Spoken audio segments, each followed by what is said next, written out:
अस्सलामुअलैकुम। इमरान याकूब खान साहब के साथ मैं हूँ ज़ैनब जतोई और आप सबको प्रोग्राम व्यू पॉइंट में खुशामदीद कहते हैं। नाज़रीन, प्रोग्राम के पहले हिस्से में बात करेंगे पीटीआई की जानिब से ज़िमनी इंतखाबात में भरपूर हिस्सा लेने का फैसला। पीटीआई सियासी कमेटी की जानिब से अचकज़ई को अपोजिशन लीडर नामजद करने की मुखालिफत, जमानतों की मंजूरी मिलने के बाद बानी पीटीआई की रिहाई मुमकिन हो सकेगी। हुकूमत का वसाइल की तकसीम के फार्मूले में तब्दीली के लिए मुख्तलिफ ऑप्शंस पर गौर और मुल्क में नए इंतजामी सूबों के क़याम की बातों पर वो इशूज़ हैं जिन पर प्रोग्राम के पहले हिस्से में हम डिस्कशन करेंगे। प्रोग्राम के दूसरे हिस्से में चीनी वज़ीर ख़ारिजा के दौरे भारत, अफगानिस्तान और पाकिस्तान पर बात की जाएगी, जबकि भारतीय वज़ीर आज़म नरेंद्र मोदी के बढ़ते हुए जंगी जुनून पर भी एक नज़र डाली जाएगी। प्रोग्राम के तीसरे हिस्से में वज़ीर आला पंजाब मरियम नवाज़ के दौरे जापान और जापानी सरमायाकारों और सनती इदारों को पाकिस्तान में सरमायाकारी की दावत पर बात की जाएगी। इमरान साहब, सबसे पहले तो आपसे बात करेंगे, पीटीआई की सियासी कमेटी का ज़िमनी इंतखाबात में हिस्सा लेने का जो फैसला है, पहले कहा जा रहा था कि बाइकआउट किया जाएगा, लेकिन जैसे तैसे करके नज़रसानी की गई है।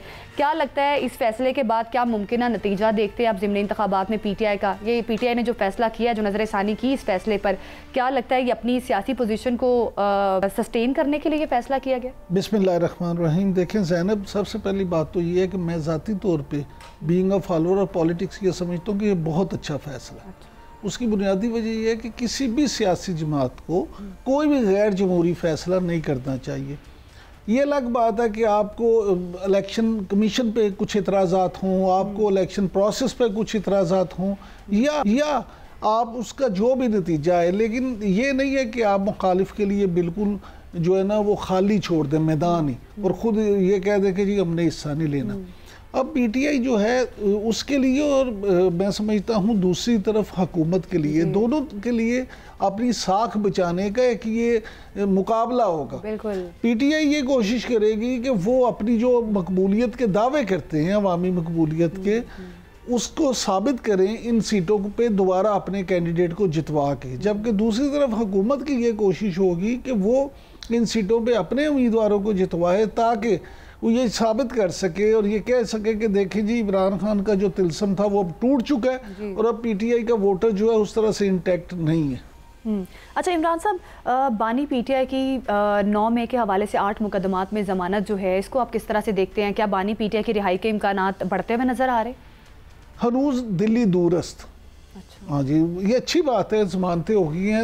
अगर अदालत ने ये समझा कि उनकी ज़मानत होनी चाहिए तो बड़ी अच्छी बात है, तो ज़मानत हो गई है। ये पीटीआई के लिए एक खुश आइंद बात है। और वो अपने वोटर को ये कह सकते हैं कि जी अब शायद ज़मानतें होना शुरू हो गई हैं, तो टेम्परेचर बदल रहा है या मौसम में कोई तब्दीली हो रही है, लेकिन असल में अभी ऐसा रावी उनके लिए चैन नहीं लिखता। अच्छा। ये ज़मानतें अभी हैं, लेकिन वो कहते हैं ना अभी इश्क के इम्तहान और भी हैं, तो अभी सितारों के आगे जहां और भी हैं। लेकिन पीटीआई तो बहुत पुरबीन नजर आ रही है। पीटीआई की जानिब से अब ये कहा जा रहा है कि जैसे तैसे करके जो बाकी केसेस हैं बानी पीटीआई पर, उनमें भी रिहाई जो है उसके काफ़ी ज़्यादा उनको ऐसे तासुरात नज़र आ रहे हैं कि आगे जाके रिहाई मिल सकती है। 190 मिलियन पाउंड केस में भी उम्मीद जाहिर की जा रही है पीटीआई की जानिब से कि बानी पीटीआई की रिहाई मुमकिन हो सकेगी। क्या लगता है आपको, क्या बैकडोर के मुज़ाकरात चल रहे हैं? ज़रा देखिए, मुज़ाकरात तो हर वक्त चलते रहते हैं, चीज़ें होती रहती हैं, लेकिन पीटीआई के मुज़ाकरात में सबसे बड़ी रुकावट खुद इमरान खान है। आपको ये समझना होगा कि जब तक इमरान खान ही अगर किसी बात पे राज़ी नहीं होंगे तो फिर कैसी डील और कैसे मुज़ाकरात। लिहाजा ये कहना कि अभी रावी उनके लिए चैन लिख देगा, मैं ऐसा नहीं समझता। उसकी बुनियादी वजह ये है, आप ये देखें कि इस वक्त अगर कानून की नज़र से देखें तो इमरान खान साहब एक सज़ा याफ्ता कैदी हैं। वो हवालाती नहीं है कि सिर्फ उन पर इल्ज़ाम है, साबित कोई नहीं हो सके। हाँ, आप उससे 1001 इख्तलाफ कर सकते हैं कि वो फैसला ठीक था, गलत था, उनको नाजायज़ सज़ा दी गई, क्या हुआ, लेकिन बहरहाल इस वक्त वो सज़ा याफ्ता कैदी हैं। तो क्या उनकी इसमें बरीयत हो पाएगी? क्या ये मामला जो है कहाँ पे जाएगा, क्या होगा? और फिर बहुत सारे अभी मुकदमात हैं, लेकिन ये समझना कि ये जो ज़मानतें हो गई हैं 8 मुकदमात में, शायद इससे वो फ़ौरन रिहा हो जाएंगे, तो मुझे ऐसा महसूस नहीं होता। ठीक, प्रोग्राम में आगे बढ़ते हैं और बात करते हैं ज़िमनी इंतखाबात में पाकिस्तान तहरीक इंसाफ की जानिब से हिस्सा लेने का जो फैसला किया गया है, इस पर बात करेंगे। शौकत यूसुफजई हमारे साथ मौजूद है। शौकत यूसुफजई साहब, बहुत शुक्रिया आपके वक्त का। पाकिस्तान तहरीक इंसाफ की सियासी कमेटी ने सियासी फोरम्स को खाली ना छोड़ने का फैसला किया है। बताइएगा इस फैसले के हवाले से ज़िमनी इंतखाबात का क्या मुमकिन नतीजा आप देखते हैं? ये हुकूमत और अपोजिशन दोनों के लिए सीटें जो हैं, क्या लगता है आपको अपनी साख बचाने का मामला नहीं होगा?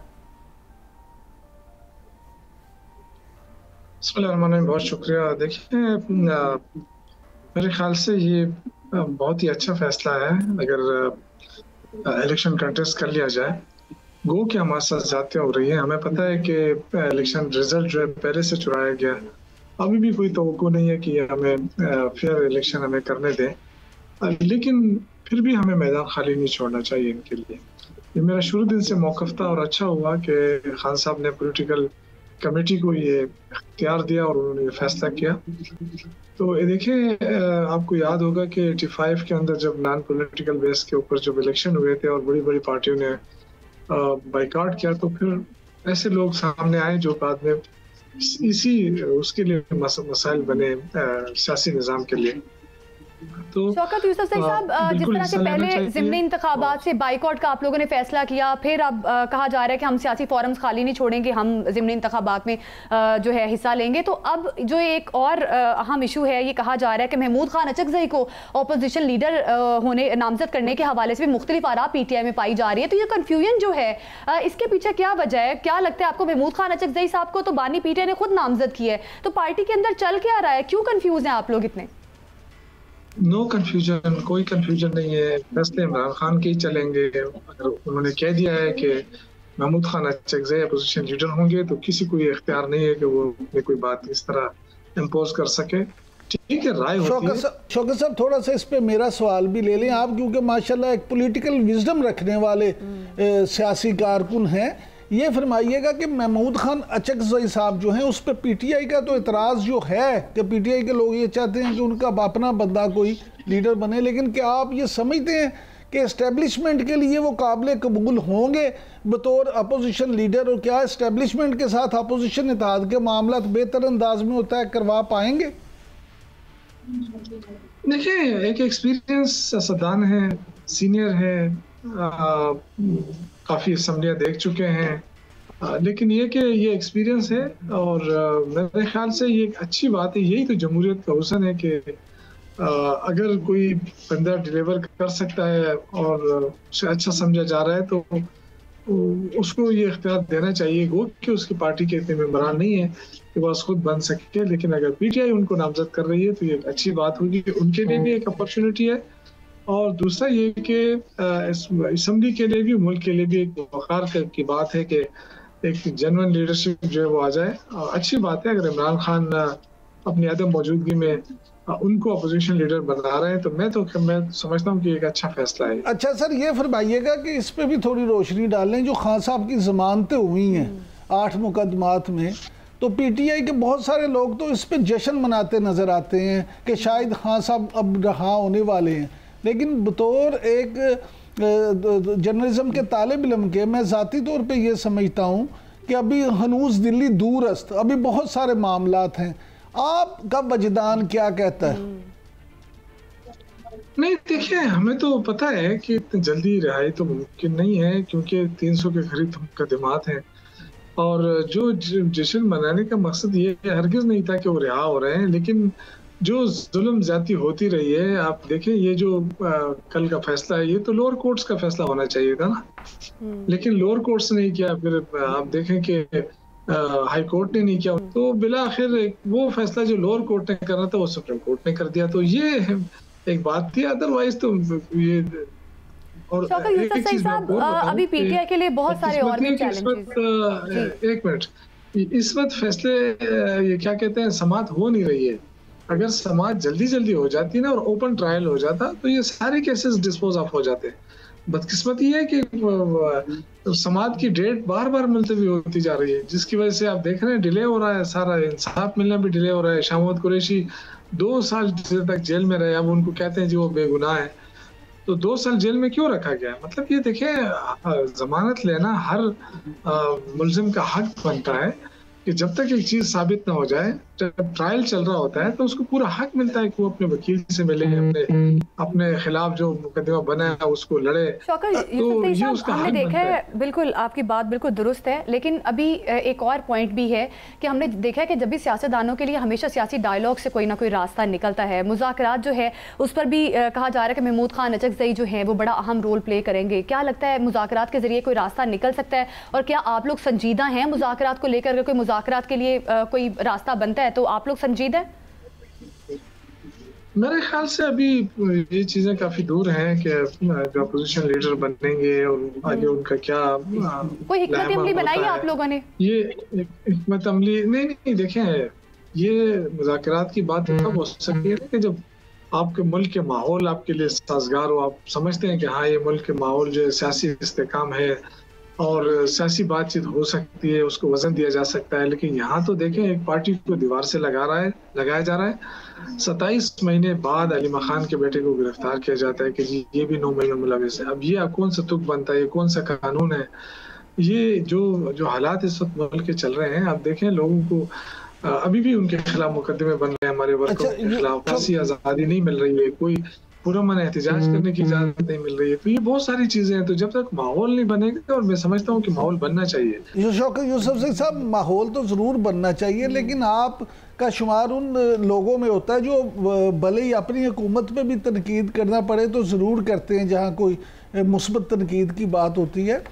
तो अब आपको सेंटर में तो ये कहा जाता है कि जी खान साहब को 5 साल पूरे नहीं करने दिए गए, इसलिए कोई तब्दीली नहीं आ सकी। लेकिन खैबर पख्तूनख्वा में तो आपको तकरीबन 13 साल हो गए, लेकिन इसके बावजूद वहाँ जो तबाही है, जो इंफ्रास्ट्रक्चर है, जो सिस्टम्स हैं, वो क्यों आपकी जमात उस तरह से डिलीवर नहीं कर पाई कि किसी भी नागहानी सूरत हाल पे इतना नुकसान होता है और कुछ नहीं किया जाता? देखिए, ये एक प्रोपेगेंडा तो है ना खैबर पख्तूनख्वा हुकूमत के खिलाफ। इंफ्रास्ट्रक्चर दीगर सूबों के मुकाबले में बहुत ज़्यादा अच्छा है। आप हमारे पहाड़ों में जाएं, वहाँ भी आपको ब्लैक टॉप सड़कें मिलेंगी। इस वक्त मेरे हल्के में भी ब्लैक टॉपिंग शुरू है बहुत सारे पहाड़ी इलाकों में। ये बात कहना बिल्कुल गलत है। लेकिन अब ये कि अभी जो रिसेंटली जो वो हुआ है, वो जो फ्लड आया है या आसमानी बिजली गिरने से जो सैलाब बना है, वो तो सूरत हाल आके वो तो कुदरती आफात है, वो कहीं पे भी है। लेकिन असल इंफ्रास्ट्रक्चर आपने देखना है तो आप कराची को देखें ना, 3 दिन 4 दिन हो गए वो पानी में डूबा हुआ। सॉरी आपको इंटरप्ट कर रही हूँ। उनकी नालायकी ये, लेकिन उनकी नालायकी कोई नहीं पता। हाँ साहब, हम कहते हैं हाँ साहब गुजारिश ये है कि कराची के बारे में तो हम कह के थक चुके हैं कि कराची में तो बुरा हाल हो गया। वहाँ तो देखें पाकिस्तान का सबसे बड़ा शहर है, लेकिन इंफ्रास्ट्रक्चर है ही कोई नहीं। सारे मामला वो तो बिल्कुल ठीक है, लेकिन क्या इस बात को बुनियाद बना के वॉक ओवर दिया जा सकता है कि जी अच्छा अगर कराची में नहीं है तो यहाँ भी नहीं है, आप कराची की बात करें?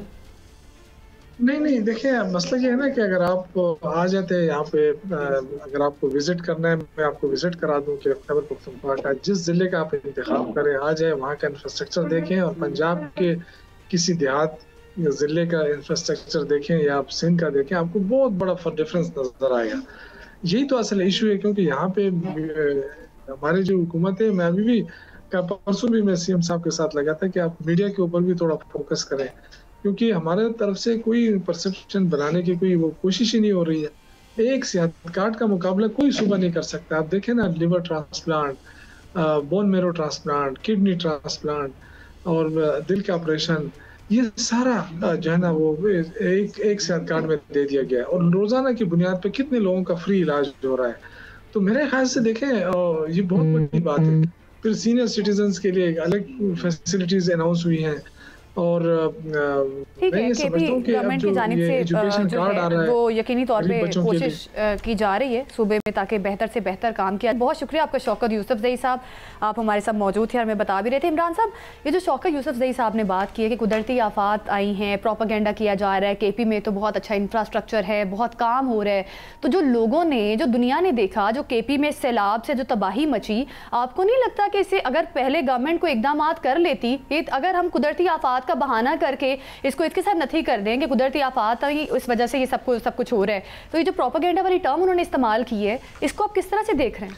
देखिए, बात ये है ज़ैनब कि इसमें कोई शक नहीं कि कुदरती आफात जो हैं, खुदा न खास्ता कोई क्लाउड बर्स्ट हो जाए, कोई इस तरह की चीज़ आ जाए, वो हमारे हाथ में नहीं है, कोई भी उसको रोक नहीं सकता। लेकिन जो सानेहा सवात हुआ था जहाँ पे लोग 2-2 घंटे वहाँ पे बेचारे अपनी जान बचाने के लिए चीखते रहे, चिल्लाते रहे, लेकिन क्या वो भी इनका शाहकार जो इंफ्रास्ट्रक्चर है उसी का नतीजा था कि वहाँ पे कोई जा नहीं सका। बिल्कुल। और फिर अगर आप इसी तरह से देखें ये सारी जो सूरत हाल है तो आपको नजर आएगा वो ठीक है, उनका काम है अपनी हुकूमत को डिफेंड करना, वो उन्होंने तो यही कहना है, लेकिन जिम्मेदारी भी उठाएं जो नुकसान इनकी वजह से हुआ है। तो यही बात है कि हमारे यहाँ ये रिवाज नहीं है, हमारे यहाँ सिर्फ ये है कि अपना सही हो या गलत हो, आपने सिर्फ अपनी हुकूमत की तारीफें करनी है, सच जो है उससे लोग जरा थोड़ा सा करनी कतराते हैं। बिल्कुल इमरान साहब, बिल्कुल आपकी दुरुस्त बात है। अच्छा इमरान साहब, एक और हमने पहले प्रोग्राम में भी शायद इसकी बात की थी, सुहेल बड़ाई साहब ने एक आर्टिकल लिखा था जिसमें उन्होंने पीटीआई माफ़ी से मुतालिक उन्होंने कहा कि उनकी आसिम मुनीर साहब से कोई मुलाकात हुई है ब्रसेल्स में। अब उस मुलाकात के हवाले से ये कहा जा रहा है कि वो कोई मुलाकात नहीं हुई, सुहेल बड़ाई साहब ने एक फैब्रिकेटेड स्टोरी बनाकर एक आर्टिकल छापा है। इस पर आपका क्या कॉमेंट है? अच्छा सर, पहली बात तो ये है कि ये तो नहीं कहा जा रहा कि मुलाकात नहीं हुई, ये कहा जा रहा है कि इंटरव्यू मुलाकात में ऐसी बात ये है कि देखें सुहेल बड़ाई, जितना मैं सुहेल बड़ाई साहब को जानता हूँ, सुहेल बड़ाई साहब जो हैं देखें एक बहुत ही ज़िम्मेदार सहाफ़ी हैं। अच्छा। और उनकी सहाफ़त जो है वो ये नहीं है कि 2-4 दिनों की या ये इस टीवी की मरहून मन्नत है, वो पुराने सहाफ़ी हैं और ऐसे सहाफ़ी हैं जो बहुत ज़्यादा पढ़ते भी हैं। हाँ। जिनको चीज़ों का पता होता है और फिर बड़ी जिम्मेदारी से वो बात करते हैं। बहुत कम ऐसा होता है कि सुहेल बड़ाई साहब की जो बात हो उस पर किसी को इतराज़ भी हो, वो तो सख्त से सख्त बात भी, सख्त से सख्त सवाल भी बड़े नरम अंदाज में कर लेते हैं। तो मैं ये समझता हूँ कि कहीं ना कहीं कोई इस तरह की मिसअंडरस्टैंडिंग ज़रूर है, लेकिन मैं ये नहीं समझता कि सुहेल बड़ाई साहब को बात गलत कर सके। अच्छा इमरान साहब, एक और जो मामला है वो बड़ा ज़ेरे गौर आ रहा है कि आपको लगता है कि ये जो अभी बात की जा रही है कि कोई इंतज़ामी सूबे बनाए जाएंगे, आपको लगता है कि इसमें कोई बेहतरी है और इंतज़ामी सूबे बनाना इतना आसान है? बन जाएंगे इंतज़ामी सूबे, इस पर किसी भी सूबाई गवर्नमेंट को कोई इशू नहीं होगा? देखिए बात सीधी सी है कि सूबे बनने चाहिए, अल्लाह करे कि ये सूबे बन जाए। क्योंकि उसकी बुनियादी वजह ये है कि आप देखिए, अब पंजाब की बात कर लें, अगर रहीम यार हाँ सादकाबाद में किसी को काम है उस बेचारे को आना लाहौर पड़ता है, अटक की तहसील में काम है आना लाहौर पड़ता है। अच्छा कराची में गोटकी में किसी को काम है, सिंध में वो आना उसको जाना बेचारे को कराची पड़ता है। उसके बाद फिर बलोचिस्तान में किसी को चमन में काम है, जाना उसने कोयटा है। डेरा इस्माइल खान में काम है, जाना उसने पेशावर है। तो देखें जितने सूबे छोटे होंगे इंतजामी लिहाज से, पंजाब में 2013 में एक करारदाद भी मंजूर हुई थी ये एडमिनिस्ट्रेटिव सूबे बनाने के हवाले से। तो आपको क्या लगता है कि सिंध में, क्या सिंध गवर्नमेंट जो है इस हवाले से कोई लचक दिखाएगी, कोई इंतजामी सूबे बनेंगे? देखिए इशू क्या है, इशू ये है कि इसको ये इशू नथी है। अगर आप ये समझें एक बात, पहली बात तो ये कि हमेशा आजकल देखे बड़ी है कि जी 27वीं तरमीम आ रही है, ये हो रहा क्या 27वीं तरमीम असल में क्या है? वफाक को इतराज़ात हैं 18वीं तरमीम के हवाले से। 18वीं तरमीम में जो चीज़ें हैं वफाक उनमें बहुत सारी चीज़ें चेंज करना चाहते हैं। एनएफसी ख़ास तौर पे सारे जो देखें सूबे जो है ना वो सारे फंड्स उनके पास होते हैं और ख़र्चे बेचारे वफाक को करना पड़ते हैं। अब वफाक का मामला ज़ैनब ये है कि सूबे जो है ना, वफाक जो है वो ये भी चाहता है कि सूबे राज़ी हो जाएँ एनएफसी में अपना हिस्सा कुछ छोड़ने पे। तो हो सकता है एक ये भी मूवमेंट हो कि इस तरह से प्रेशराइज करके सूबों को मौत दिखा के तो बुखार पे राज़ी कर लिया जाए और वो इस तरह से वो तरमीम करवा ली जाए। लेकिन असूली तौर पे मैं ये समझता हूँ कि पाकिस्तान का और पाकिस्तानी अवाम का फ़ायदा इसी में है कि छोटे यूनिट हो, छोटे सूबे। और अब देखना यह है कि क्या इंतजामी सूबे बन सकेंगे, क्या सूबाई हुकूमतें जो हैं इस फैसले पर कोई लचक दिखाएंगी? अभी वक्त हुआ है एक ब्रेक का, ब्रेक के बाद बात करेंगे चीनी वज़ीर ख़ारिजा के दौरे भारत और पाकिस्तान के क्या नताइज सामने आएंगे, इस पर बात होगी। स्टे विद अस।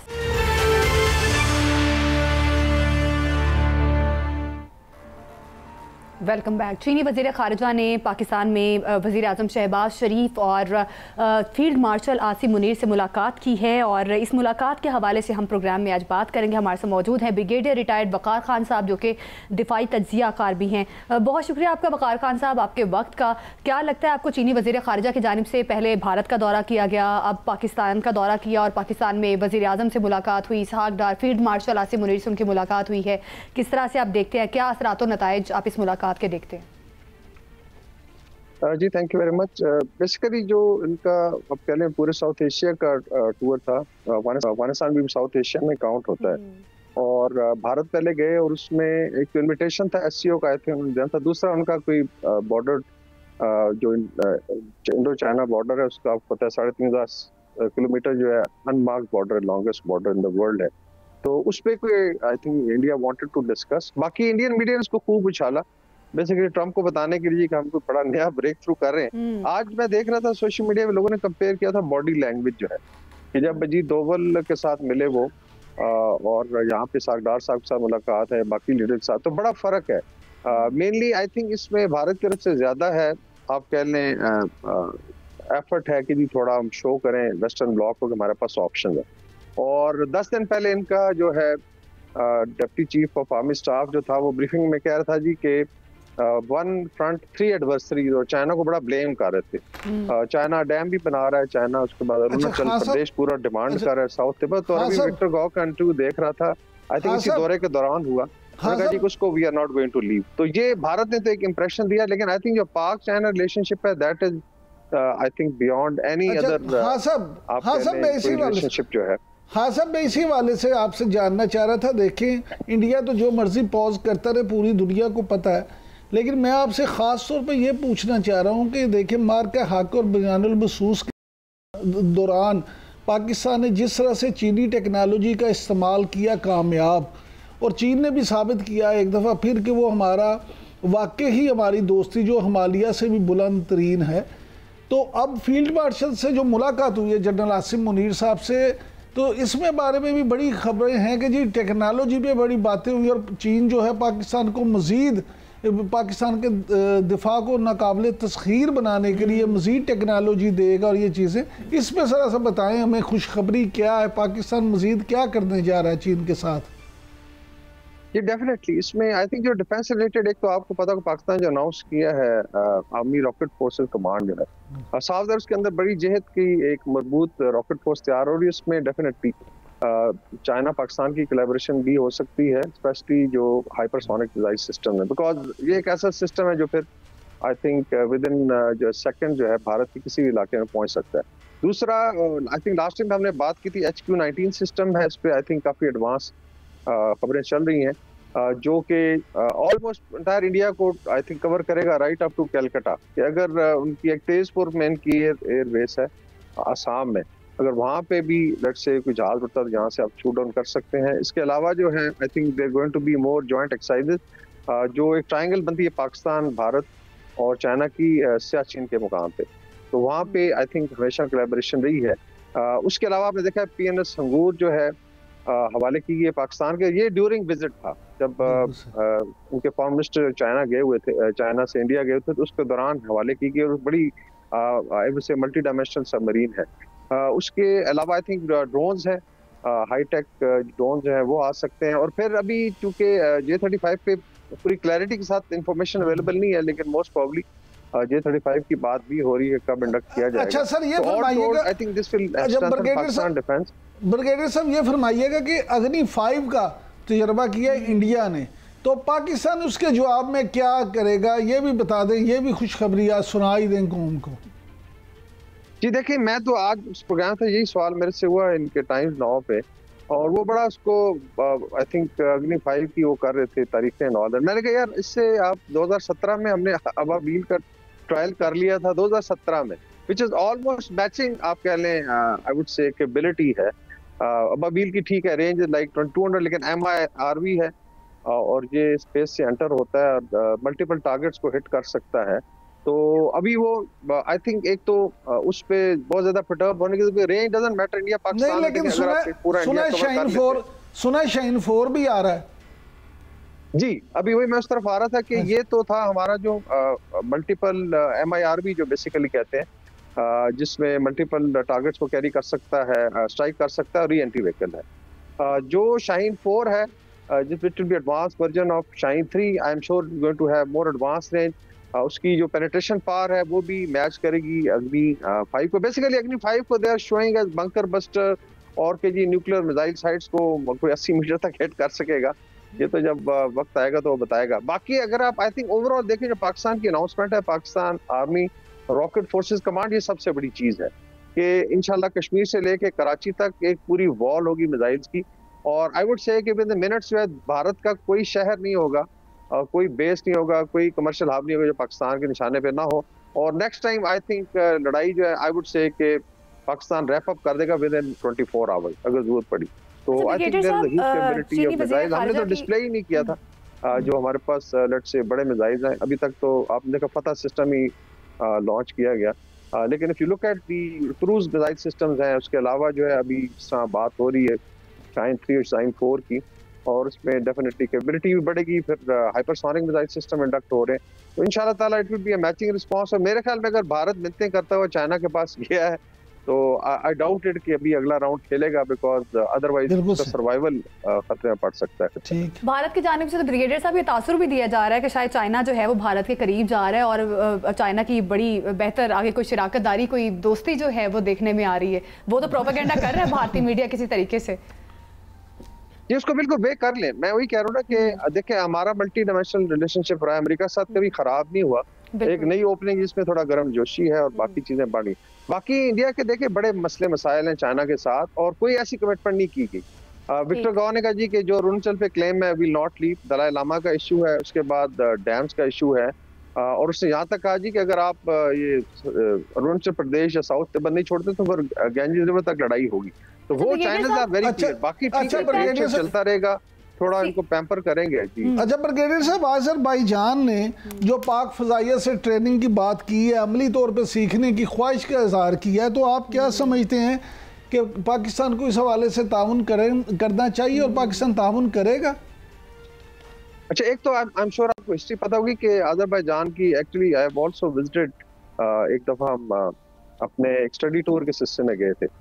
तब से I think we had very good training collaboration, जिसमें पाकिस्तान ट्रेन्स देयर ऑफिसर्स जहाँ पे आते हैं हमारे साथ नेशनल डिफेंस यूनिवर्सिटी में भी है, स्टाफ कॉलेजेस में। लेकिन अभी बात हो रही है एयरफोर्स की ट्रेनिंग की, और जब इनकी आर्मीनिया के साथ लड़ाई हुई है तो एक आप कह लें कि एक खुफिया हाथ था पाकिस्तान का, जिसमें बहुत बड़ी सपोर्ट रही। दैट्स व्हाई इवन इस लड़ाई में अगर आप देखा जाए टर्की में बहुत सपोर्ट थी, I was myself there, लेकिन Azerbaijan went one step ahead.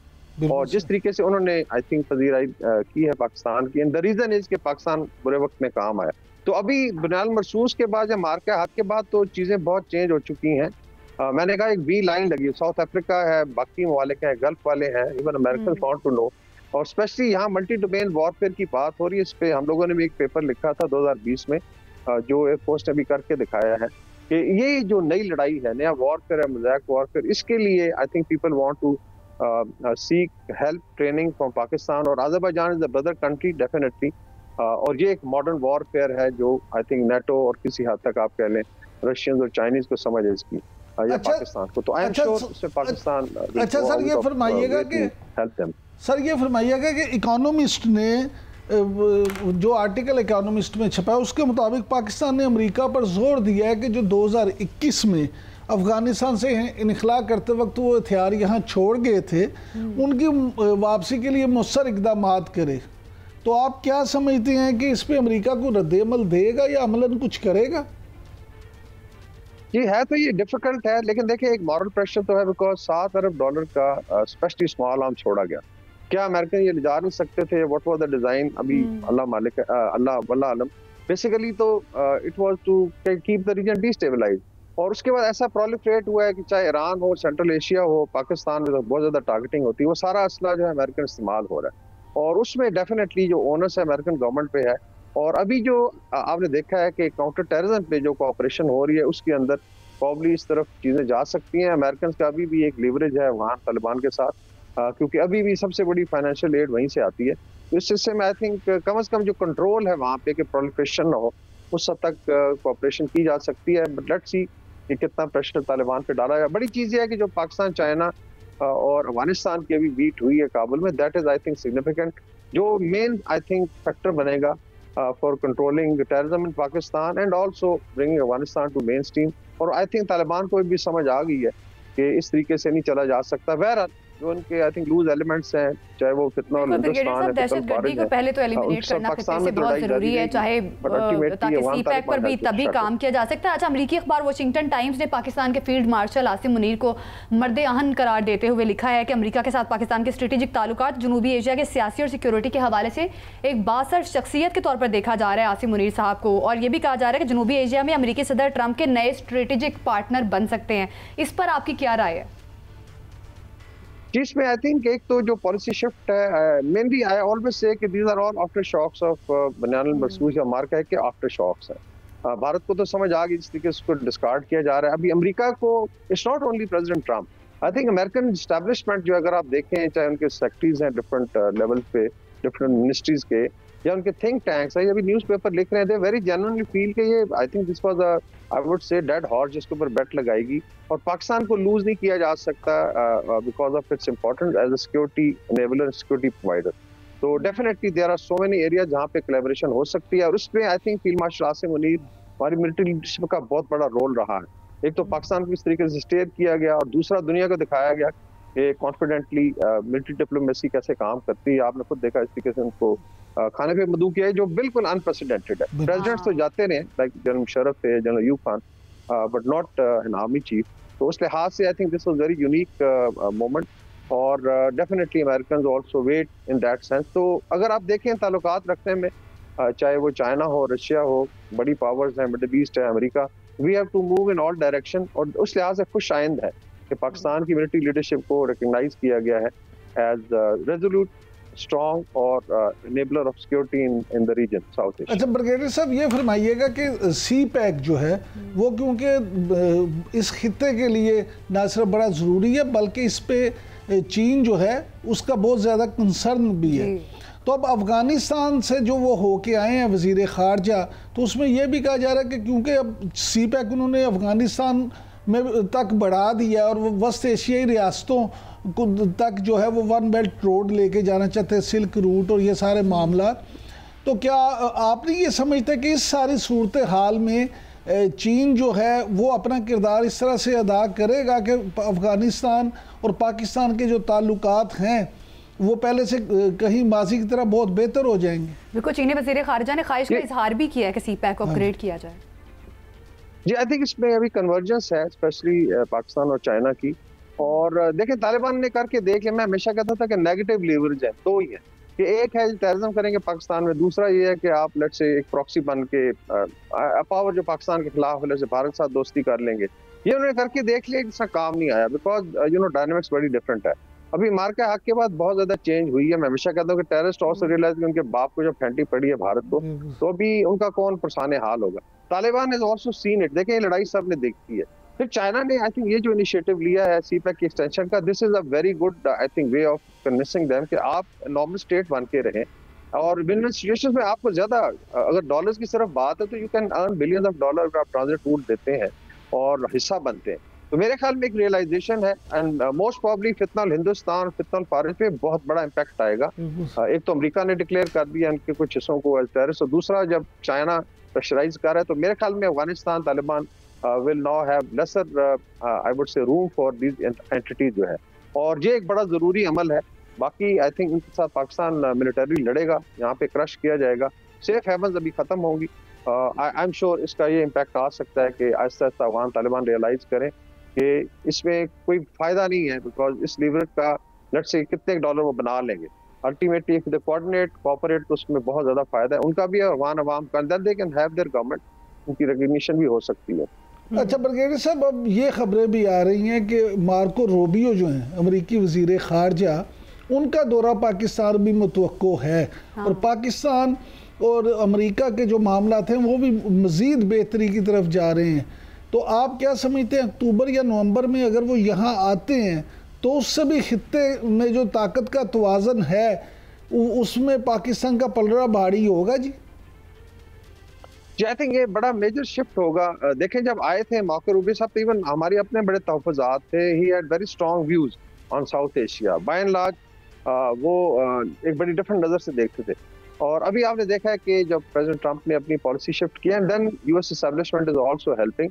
तो उसमें अगर इसका डिस्प्ले करना है तो इसका मतलब है कि एक हाई रैंकिंग विजिट होना चाहिए, और उसमें अगर वो आते हैं तो this will be a bombshell for India, end of course it will show American commitment है रीजन में, कि ये सिर्फ ज़बानी कलामी नहीं है कि अगर लेट्स से ट्रम्प साहब ने ट्वीट कर दिया है या लेट्स से बात कर दी है या स्टेटमेंट्स आ गए, here is a physical manifestation, और आई थिंक बड़े अरसे बाद ये होगा, which is welcome, because Pakistan America के ताल्लुकात की एक अपनी जेहत है, आपका बहुत बड़ा डायस्पोरा है, पाकिस्तान की एक्सपोर्ट्स का काफ़ी सारा हिस्सा अमेरिका लेता है, और डेफिनेटली वी लाइक कि हमारे बच्चे जो है साइंस एंड टेक्नोलॉजी के लिए वहाँ की यूनिवर्सिटियों का इस्तेफादा करें, और एक रिलेशनशिप बढ़े, और किस ज़माने में बड़ी अच्छी रिलेशनशिप रही है, लेकिन I think this will be more to show India also कि हियर वी आर, और ये अभी लेट्स से एलाई है। बिल्कुल, पाकिस्तान अमेरिका की रिलेशनशिप जो है वो काफ़ी हद तक मजबूत दिखाई दे रही है, और स्ट्रिटाकतदारी भी जो है पाकिस्तान की मुख्तलिफ ममालिक के साथ जारी है। ब्रिगेडियर रिटायर्ड वकार खान साहब हमारे साथ मौजूद थे, आपका बहुत शुक्रिया। अभी वक्त हुआ है ब्रेक का, ब्रेक के बाद बात करेंगे मरियम नवाज की जापान को पंजाब में हाइब्रिड कारों की तैयारी और असेंबलिंग की दावत, इस पर बात करेंगे। Stay with us. Welcome back. Maryam Nawaz की जानिब से जापान का 5 रोज़ा दौरा किया गया है। मरियम नवाज की जापान को पंजाब में हाइब्रिड कारों और उसकी असेंबलिंग के हवाले से मुख्तलिफ कंपनीज़ को दावत दी गई है। इमरान साहब, किस तरह से देख रहे हैं आप इस दौरे को? देखिए ज़ैनब, जो ख़बरें आ रही हैं अगर तो वो वाकई सच हैं, और उस तरह से जापानी जो सरमायाकार है वो पंजाब में स्पेशल इकनॉमिक जोन्स में अगर सरमायाकारी करते हैं तो ये वाकई एक गेम चेंजर होगा। अगर पाकिस्तान में कारों की असेंबलिंग की बात करें ना, तो अभी मौजूदा जो सूरत हाल है उसमें जापान की जो कंपनियां, यहाँ पे 3 कंपनियां हैं जापान की जो गाड़ियां बनाती है, तो वो एक तरह से बनाती नहीं, सिर्फ असेंबलिंग ही करती हैं। उस तरह से मैन्युफैक्चरिंग को आप उसको नहीं कह सकते। तो लेकिन अब अगर जो ये बात हो रही है मैन्युफैक्चरिंग की हाइब्रिड कारों की, तो उसमें ये होगा कि जापानी टेक्नोलॉजी यहाँ आएगी, लोगों के लिए मौके होंगे, और फिर जापानी गाड़ियाँ अगर पाकिस्तान में बनेंगी तो यहाँ पे लोगों को अच्छी और सस्ती मियारी गाड़ियाँ सस्ती मिलेंगी, तो ये तो बड़ी अच्छी बात है। और दूसरा ये कि जापान के हवाले से जो मरियम नवाज ने दूसरे शोबों में भी किया है, वो डेयरी के हवाले से उनकी बात हुई है, फिर सॉलिड वेस्ट मैनेजमेंट के हवाले से एग्रीमेंट्स हुए हैं, तो ये सारी चीज़ें हैं जिनसे ये उम्मीद की जानी चाहिए कि अल्लाह करे कि ये वाकई पंजाब में हो जाए, तो इसके वाकई दूररस नताइज निकलेंगे। देखिए, पहले सिर्फ ये था कि चीन जो है वो ही सिर्फ यहाँ पे सरमायाकारी कर रहा है और टेक्नोलॉजी दे रहा है। अब जापान और जापानी टेक्नोलॉजी को वैसे भी आप देखें बड़ी कदर की निगाह से देखा जाता है। और फिर ये अगर सफाई सुथराई के हवाले से अब ये जो खबरें हैं, क्योंकि ज़िशान रफ़ीक जो वज़ीरे बल्दियात हैं पंजाब के, वो भी साथ हैं मरियम नवाज़ के, तो उनकी तरफ से ये भी खबर आई है कि जी सुथरा पंजाब के लिए जापानी टेक्नोलॉजी इस्तेमाल की जाएगी और जापान की तर्ज पे यहाँ सफाई की जाएगी। तो जापान का शुमार दुनिया के उन ममालिक में होता है जो साफ़ सुथरे तरीन है। तो अगर अल्लाह करे कि पाकिस्तान में भी इस तरह की सफाई हमें देखने को मिले। बिल्कुल, इंटरनेशनल टेक्नोलॉजी का फ़ायदा तो बहुत होता है। यकीन और उम्मीद भी कर सकते हैं कि ये जो दौरा है 5 दिन का, ये बड़ा सूदमंद हो, क्योंकि हमने देखा कि 16 करोड़ कहा यह जा रहा है मुबैना तौर पे कि शायद 16 करोड़ खर्च जो है वो किया गया है इस दौरे के लिए, और काफ़ी बड़ा वफ्द जापान गया है। तो इसको आप किस तरह से देख रहे हैं? क्या लगता है आपको हमें बहुत गेन होगा जिसके लिए हमने 16 करोड़ रुपए खर्च कर लिए हैं? देखिए, बात ये है कि इस पे मैं आपके इस सवाल पे भी आता हूँ, लेकिन एक बात जो पिछले सवाल से नथी है वो मैं ज़रूर करना चाहूँगा। देखिए, हारून अख्तर खान साहब जो हैं, जो वज़ीर आज़म के मशीर भी हैं, उनका ये कहना है कि पाकिस्तान में 7 कारसाज कंपनियां जो है मुकामी सतह पे गाड़ियां तैयार कर रही हैं, लेकिन अब 1200 से ज़ायद जो ऑटो पार्ट्स हैं उनकी मैन्युफैक्चरिंग और पुर्जों की तैयारी जो है वो यहाँ हो रही है अब, लेकिन उसमें देखें फिर भी प्रॉपर प्रोडक्शन नहीं हो रही। अब अगर ये सरमाया कर आएंगे तो हारून अख्तर खान साहब का भी ये कहना है कि ये जो है ये गेम चेंज हो जाएगी सारी, और खित्ते में देखें इससे बड़ी तब्दीली आएगी। और आप पाकिस्तान में क्योंकि यहाँ पे मामला इस तरह से है कि अगर पाकिस्तान अच्छी गाड़ियाँ बना ले तो उससे हम एक्सपोर्ट की तरफ भी जा सकते हैं। उसमें ये नहीं है कि अब पूरी मार्केट आपके लिए खुली है। अब आ जाते हैं आपके की तरफ के जी मुबैना तौर पे 16 करोड़, तो ये देखें, ये तो पता चल जाएगा। वैसे तो इस दौरे के लिए 10 करोड़ का कहा जा रहा था कि 10 करोड़ रुपए इसके लिए मुख्तस किए गए हैं। और मरियम नवाज साहिबा जो हैं वो अपनी काबीना के लोगों को लेके जो है गई, और ये कहा जा रहा है कि जी 40 के करीब जो लोग हैं, बहुत बड़ी काबीना, 40 के करीब वहाँ पे लोग हैं। लेकिन अब देखें कि वो वहाँ पे कुछ सैर सपाटा करने तो नहीं गए। अगर वाकई पाकिस्तान को 10 करोड़ पे, या आपकी बात सच मान ली जाए 16 करोड़ पे लगा के अगर इन्वेस्टमेंट मिल जाती है 16 अरब डॉलर की, और यहाँ पे टेक्नोलॉजी आ जाती है, और यहाँ पे वाकई गाड़ियाँ भी बनना शुरू हो जाती हैं, दूसरी टेक्नोलॉजी आ जाती है, तो मैं समझता हूँ ये घाटे का सौदा नहीं है। लेकिन आवाम पर बोझ डालकर तो कोई भी सौदा आपको लगता है कि सूदमंद हो सकता है? अगर हम बात करें मुख्तलिफ सूबों की, इवन सिंध की, वज़ीर आला मुराद अली शाह भी गए हैं इस तरह से इंटरनेशनली, और उन्होंने कभी भी ख़जाने पर उस तरह से बोझ नहीं डाला। बात की जा रही है कि वफ्त बहुत बड़ा था, छोटे वक्त के साथ भी जाया जा सकता था। सिंध, बलूचिस्तान और ये जितने भी वज़राए आला हैं, उन्होंने मुराद अली शाह अपने पल्ले से गए थे, वो भी जाहिर है। गंडापुर अली अमीन गंडापुर सब जाते थे, खजाने पे बोझ डालते। मैं पहली बात तो ये है कि मैं तो इतने बड़े वफद से वाकई ही ज़ाती तौर पर ये समझता हूँ कि इतना बड़ा वफद नहीं होना चाहिए, लेकिन अगर उन्होंने वाकई ही इतने ज़्यादा, ये दौरे इस तरह से नहीं होते कि लोग मुँह उठा के चले जाएं। देखिए, दौरों के लिए पहले प्लानिंग होती है, वहाँ पे मीटिंग्स तय होती हैं। हो सकता है कि ये सब मुख्तलिफ जो डिपार्टमेंट है, चीफ सेक्रेटरी साथ हैं, मुख्तलिफ सेक्रेटरीज हैं, मिनिस्टर्स हैं, तो अगर इन तमाम शोबों में आपने वहाँ पे ताउन हासिल करना है और वहाँ पे इन्वेस्टमेंट आनी और चीज़ें आनी, तो फिर तो जाने में कोई हर्ज नहीं है। लेकिन मैं आपसे बार बार ये कह रहा हूँ कि हमारी तनकीद उस वक्त बनती है कि अगर इस सारे दौरे से कोई नतीजा ना निकले, लेकिन अगर नतीजा निकल आए तो फिर तो ये अच्छा है, फिर तो कोई इसमें अर्ज नहीं। लेकिन इमरान साहब, पंजाब के कोर इश्यूज क्या हैं इस वक्त? पंजाब के कोर इश्यूज चीनी है, बेरोजगारी है, एजुकेशन है, इलेक्ट्रिसिटी। हमारे पास तो बहुत सारे और मसाइल है जिन पर काम करना ज़रूरी है।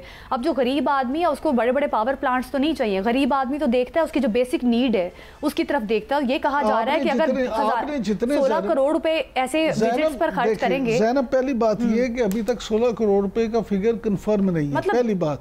दूसरी बात ये कि आप जितने आपने इश्यूज गिनवाए हैं वो सब अगर रोजगार के मौके आते हैं तो उससे क्या फायदा होगा? लोगों को रोजगार मिलेगा, उनकी गुर्बत दूर होगी, उनको पैसे मिलेंगे, तो ये मसाइल अपने आप हल हो जाएंगे।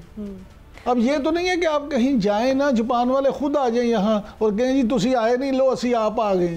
आपको ज़रूरत है, प्यासा कुएं के पास जाता है, कुआं चल के प्यासे के पास नहीं आता। बिल्कुल ठीक है। अब देखना ये है कि मरियम नवाज़ का जो 5 दौरा था जापान में, ये कितना सूदमंद होगा आगे जाके। जो बड़े बड़े प्रोजेक्ट्स जो हैं, जो हाइब्रिड कारों की तैयारी और असेंबलिंग के हवाले से जो कंपनीज के साथ मुआहदे हुए हैं, इसके आगे जाके क्या नताइज सामने आते हैं। प्रोग्राम से हमें दीजिए इजाज़त, कल फिर मुलाकात होगी। अल्लाह हाफिज़।